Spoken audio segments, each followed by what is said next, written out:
ચાલો વિદ્યાર્થી મિત્રો, ધોરણ 11 ગદ્ય 12 દુઃખ કહાની. હિન્દી આર્ટ્સ વિભાગમાં હિન્દી વિષય અને ડિસેમ્બરમાં 12મા મહિનામાં 12મું ગદ્ય આજે આપણે સમજવાનો પ્રયત્ન કરીએ, જેનું શીર્ષક છે દુઃખ.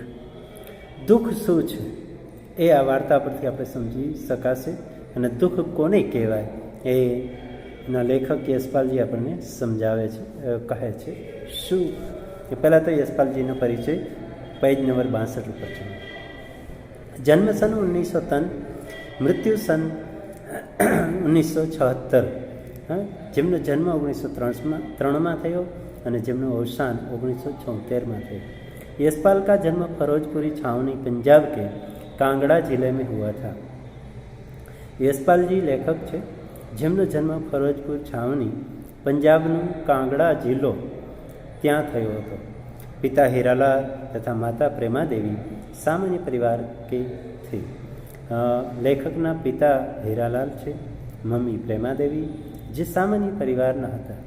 પ્રારંભિક શિક્ષા કાંગડી ગુરુકુલ મેં हुई અને શરૂઆતનું શિક્ષણ એમણે કાંગડી ગુરુકુલમાં લીધું. ઉચ્ચ શિક્ષા નેશનલ કોલેજ લાહોર में, higher education national college Lahore ની અંદર એમણે લીધું. वे सरदार भगत सिंह तथा सुखदेव के क्रांतिकारी विचारों से प्रभावित होकर क्रांतिकारी दल के सदस्य बने तथा कारावास भोगा. એ સરદાર ભગતસિંહ અને સુખદેવ જેવા ક્રાંતિકારીઓના વિચારોથી પ્રભાવિત થઈને ક્રાંતિકારીઓના એ સમિતિના સભ્ય બન્યા. કોણ? યશપાલજી. અને કારાવાસ ભોગા અને ઘણીવાર જેલમાં પણ ગયા. જેલમાં એ ભારત દેશની સ્વતંત્રતા માટે એની માર્ક્સવાદી વિચારધારા કે સમર્થક છે. અને આ યશપાલજી લેખક છે એ માર્ક્સવાદી વિચારધારાના સમર્થક હતા. यशपाल एक सफल उपन्यासकार तथा कहानीकार है. यशपाल एक सफल उपन्यासकार છે અને વાર્તાકાર છે. देशद्रोही, दादा कामरेड, दिव्या, अमिता, झूठा सच आदि अनेक प्रसिद्ध उपन्यास हैं. इनके अतिरिक्त ज्ञानदान, अभिशप्त, भस्मावृत्त, चिंदगारी, पिंजरे की उड़ान, उत्तम की माँ, फूलों का कुर्ता, तर्क का तूफान आदि कहानी संग्रह. અને આ બધા એમના પુસ્તકો છે, જેમાં દેશદ્રોહી, દાદા કામરેડ, દિવ્યા, અમિતા, જૂઠા સચ એ બધા ઉપન્યાસ છે. અતિરિક્ત જ્ઞાનદાન, અભિષિક્ત, ભસ્માવૃત, ચિનગારી, પિંજરે કી ઉડાન, ઉત્તમ કી માં, ફૂલો કા કુર્તા, તર્ક કા તૂફાન એ બધા વાર્તા સંગ્રહો છે. ન્યાય કા સંઘર્ષ, દેખા સોચા સમજા, સિંહાવલોકન આદિ નિબંધ ઉલ્લેખનીય કૃતિઓ. આ બધા નિબંધ લેખન છે અને જે ખૂબ उल्लेख नोंदवा लायक कृतियों છે. यशपाल जी को देव पुरस्कार, सोवियत-लैंड नेहरू पुरस्कार तथा भारत सरकार का पद्म भूषण सम्मान प्राप्त हुआ था. यशपाल लेखक ने देव पुरस्कार, सोवियत-लैंड नेहरू पुरस्कार અને ભારત સરકાર દ્વારા પદ્મ ભૂષણ सम्मान પણ प्राप्त થયું છે. प्रस्तुत दुख कहानी आपकी ठोस यथार्थवादी रचना है. इनमें एक और अभावग्रस्त लोगों की दारुण गरीबी का यथार्थ चित्रण है. આ જે દુઃખ કહાની છે, વાર્તા છે, એ આપણી જે ખરેખર હકીકત, ઠોસ યથાર્થવાદી રચના છે, એ ખરેખર હકીકતમાં બનેલી હોય એવી વાર્તા છે. એમાં એક ઓર અભાવગ્રસ્ત, આમાં એક અભાવગ્રસ્ત જે લોકો છે એની દારૂણ ભયંકર ગરીબીનું હકીકત ભર્યું ચિત્રણ રજૂ થયું છે. आर्थिक विपन्नता के कारण बेहाल, बेबस परिवार के हृदय विदारक कंगाली का वर्णन है. અને આર્થિક જે મુશ્કેલી છે એને કારણે બેહાલ થયેલા, બેબસ, લાચાર થયેલો પરિવારની હૃદય વિદારક, હૃદયને સંસર્વી ઉતરી જાય એવું કંગાળિયતનું વર્ણન છે, ગરીબાઈનું વર્ણન છે. दूसरी तरफ उच्च मध्यम वर्ग परिवार की औरत सब कुछ होते हुए भी संतुष्ट न होकर आपको दुखी समझती है. અને બીજી બાજુ જે ઉચ્ચ મધ્યમ વર્ગીય પરિવાર છે કહેવાય છે, એની જે औरतो છે, એની જે સ્ત્રી છે, એ બધું હોય છતાં એ સંતોષ નથી અને પોતાને એ દુઃખી સમજે છે. दोनों और की दुख भरी परिस्थितियों का तुलनाकार कहानी का नायक है અને બે બાજુની દુઃખ ભરી પરિસ્થિતિઓની તુલના કરનારો આ વાર્તાનો નાયક છે. વાર્તા નાયક છે દિલીપ. હા, જોઈએ એ વાર્તાને, એ દુઃખને. આ વાર્તા પરથી આપણને દુઃખ શું છે એ સમજાઈ જશે. તો યશપાલજી એમની વાર્તામાં શું કહેવા માગે છે? जिसे मनुष्य सर्वापेक्षा अपना समझ भरोसा करता है, जब उसी से अपमान और तिरस्कार प्राप्त हो तब मन वितृष्णा से भर जाता है. जिसे मनुष्य सर्वापेक्षा, જેનાથી મનુષ્ય છે બધી અપેક્ષાઓ, સમજ ભરોસા કરતા હૈ, જેના પર મનુષ્ય બધી જ અપેક્ષાઓ એ સમજીને ભરોસો કરે છે. જબ ઉસી સે અપનાપન ઓર તિરસ્કાર પ્રાપ્ત હો, જ્યારે એનાથી એનું અપમાન થાય છે, એનો અનાદર થાય છે, એનો તિરસ્કાર થાય છે, તબ મન વિતૃષ્ણા સે ભર જાતા હૈ, ત્યારે મન વિરક્તિ, વૈરાગ્યથી ભરાઈ જાય છે. જ્યારે મનુષ્ય પોતાના બધી અપેક્ષાઓ પર એ પોતાની સમજીને ભરોસો કરે છે, પોતાનું સમજીને ભરોસો કરે છે, અને એ જ વ્યક્તિ જ્યારે એનું અપમાન કરે, એનો તિરસ્કાર કરે, ત્યારે મન દુઃખથી ભરાઈ જાય છે. એકદમ મર જાને કી ઈચ્છા હોને લગતી, અને એકદમ મરી જવાની ઈચ્છા થાય છે. હા, તો ઇસે શબ્દો મેં બતા શકના સંભવ નહીં. અને લેખક એટલે કહે છે કે આને એટલું બધું દુઃખ લાગે છે કે આને વર્ણન ન કરી શકાય, અને શબ્દોમાં વર્ણવી ન શકાય. એટલે જ એકદમ મરી જવાની ઈચ્છા, પણ આ યોગ્ય નથી મરી જવું. दिलीप ने हेमा को पूर्ण स्वतंत्रता दी थी, वह उसका कितना आदर करता था. દિલીપ અને હેમા પતિ પત્ની છે. દિલીપ વાર્તા નાયક છે, હેમા વાર્તા નાયિકા છે. અને અહીંયા દિલીપે એની વાઈફ, એની પત્ની હેમાને પૂરેપૂરી છૂટ આપી છે, સ્વતંત્રતા આપી છે. વહ ઉસકા કિતના આદર, એ કેટલો બધો એનો આદર કરે છે.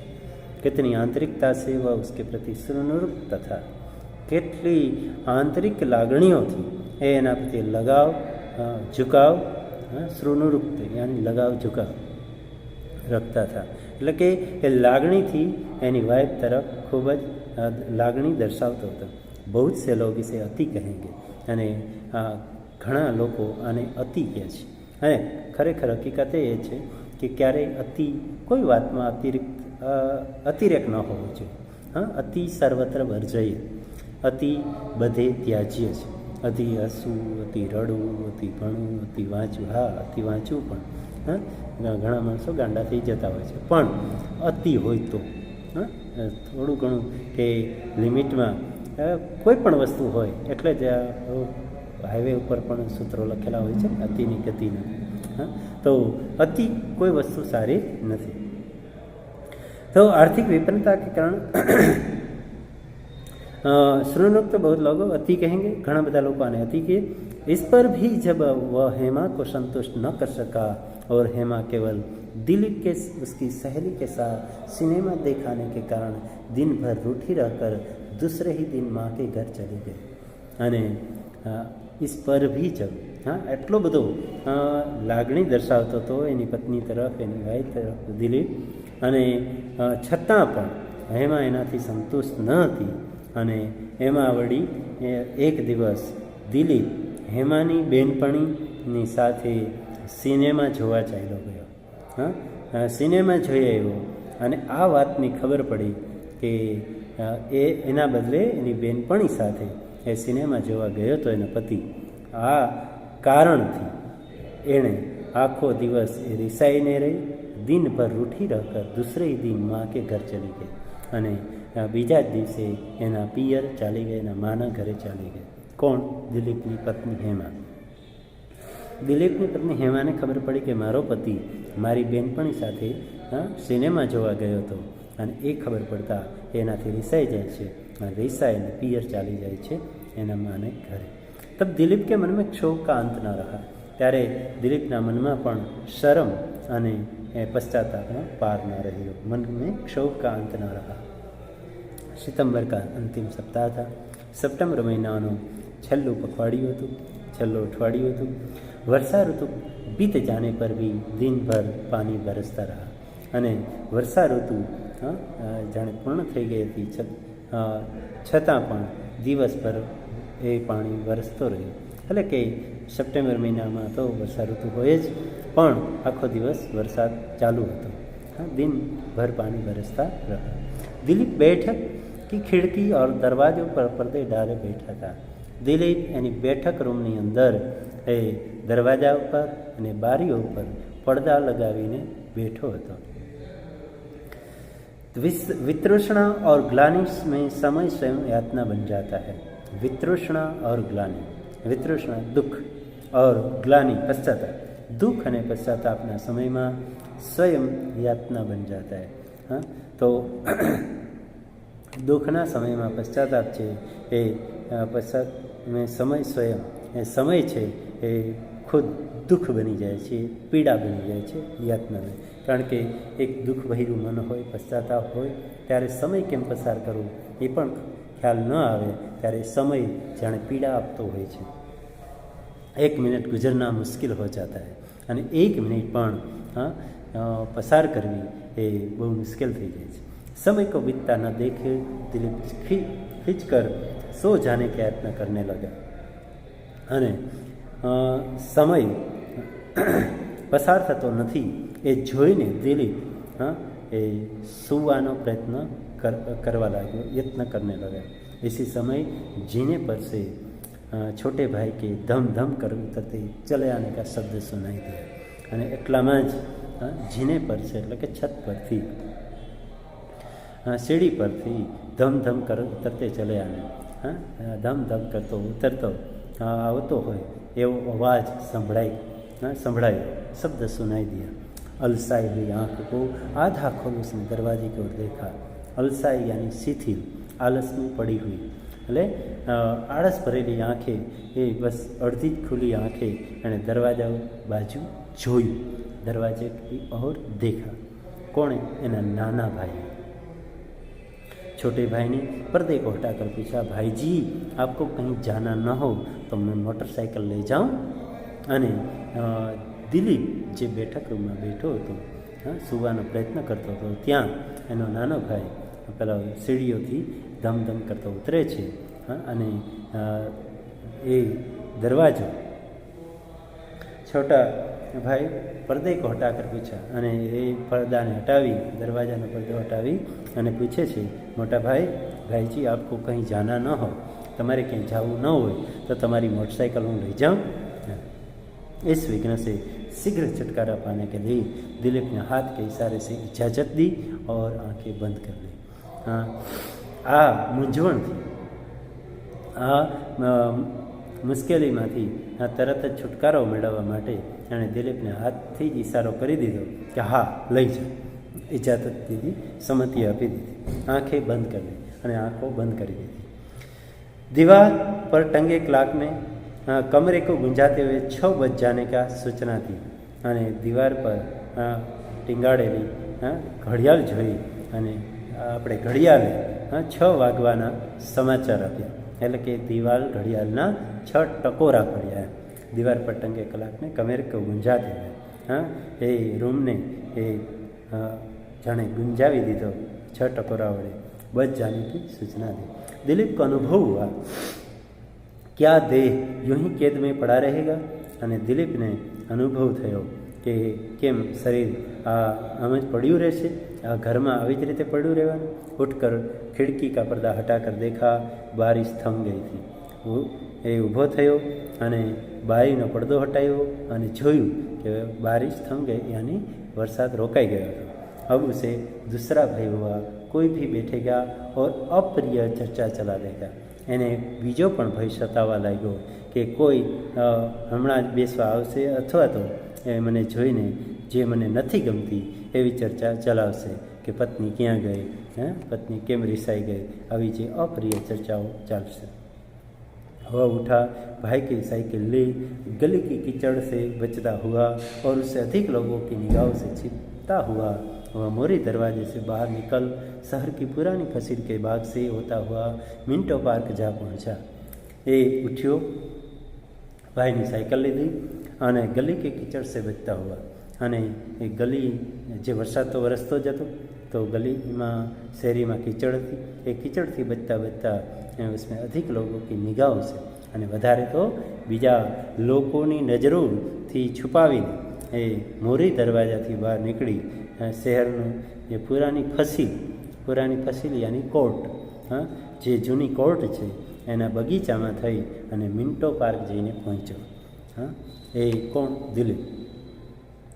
उस लंबे चौड़े मैदान में पानी से भरी घास पर पछुआ के तेज झोंकों में ठिठुरने के लिए उस समय कौन आता.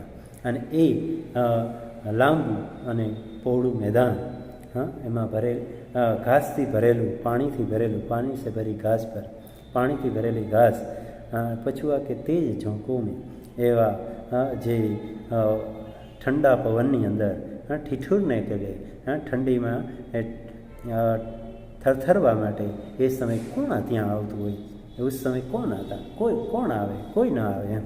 એટલે કહેવાનો હેતુ એ છે કે આવા ઠંડા વાતાવરણમાં પણ એ ત્યાં આવીને બેસે છે. ક્યાં? મિન્ટો પાર્કની અંદર, બગીચાની અંદર એક બાકડા પર આવીને બેસે છે. તો વિદ્યાર્થી મિત્રો, અહીંયા 62મું પેજ પૂર્ણ થાય છે. એટલે આપણે આજનો પહેલો વિડીયો અહીંયા સુધી રાખીએ છીએ. પછીના પેજનો વિડીયો જોશું આગળ. ત્યાં સુધી રજા આપશો. નમસ્કાર.